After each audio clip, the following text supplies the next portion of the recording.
Can you kind of draw out, in a sense, or unpack succinctly a kind of step-by-step process where, in administering an estate?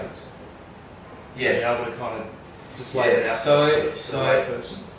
the biggest thing that I tell people is that a deceased estate to administer is going to take anywhere from 6 months to 12 months plus to administer, because I've had clients or people come in before and say, oh, that's nonsense, I talked to my mate down at the pub and they dealt with their mum's estate in a month or whatever it was. But I mean, sometimes if it's an informal administration where you've just got joint tenancies of property and you can just use a death certificate, all right, maybe. But if we're getting probate, and fully administering the estate, it's going to take at least 6 to 12 months to deal with, minimum. So that's setting the expectation from day dot.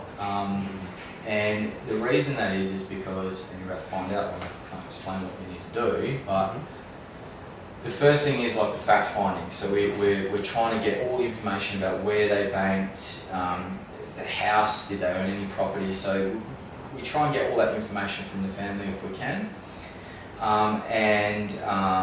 We will usually write off to the passport office, the ATO, like they find out who their accountant is, do they have a financial planner, go through all of that and get as much information in as we can. We send a death certificate off to the banks and stuff, and we get in all the information.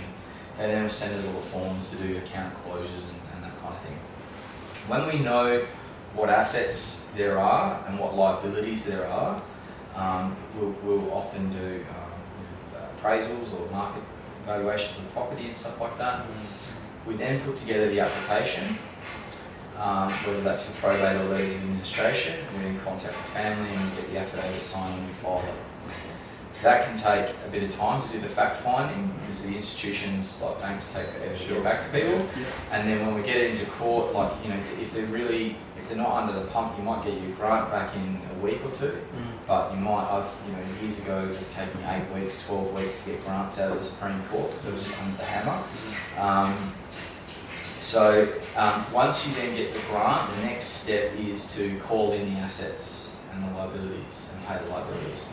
So that's when you write off to your super funds, your banks, with all the applications, send all the ID documents off, close down on the money. Now, typically for our clients, if we're instructed to do the administration as well as the probate, we will get all the money paid into the kitty, into our law practice trust account. Then when we get in all the assets, we then pay all the liabilities, we make sure the place is insured, all of that. If there's real property involved, we'll engage real estate agents and settlement agents to deal with the sale of the property and the banks discharging the mortgages and stuff.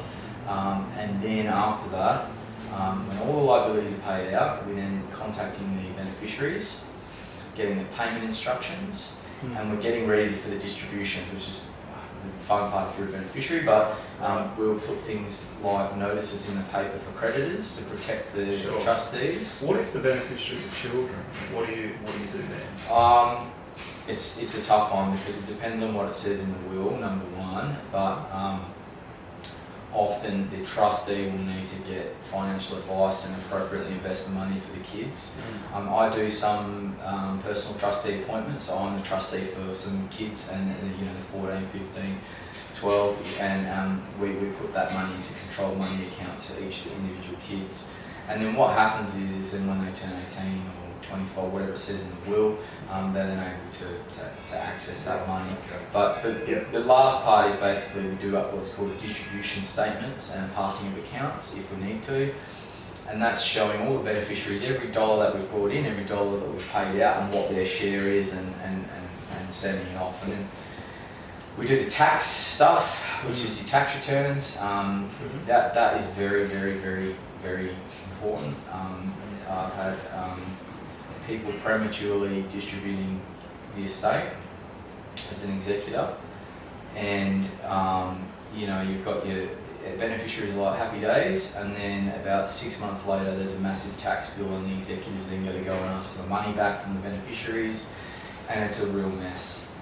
So we get the tax returns done for the deceased during their lifetime and the tax returns done for their estate that's almost treated as a separate legal person, and basically, you know, there's some good kickbacks that you can get from your tax by doing the estate tax returns in 2 financial years and stuff, Okay. and then we distribute the money.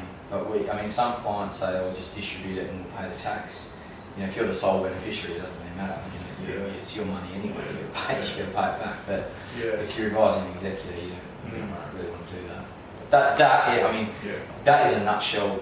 Okay. And as you can hear, like, it's a huge amount of stuff that we have to do, Yeah. which is why that's 6 to 12 months or longer.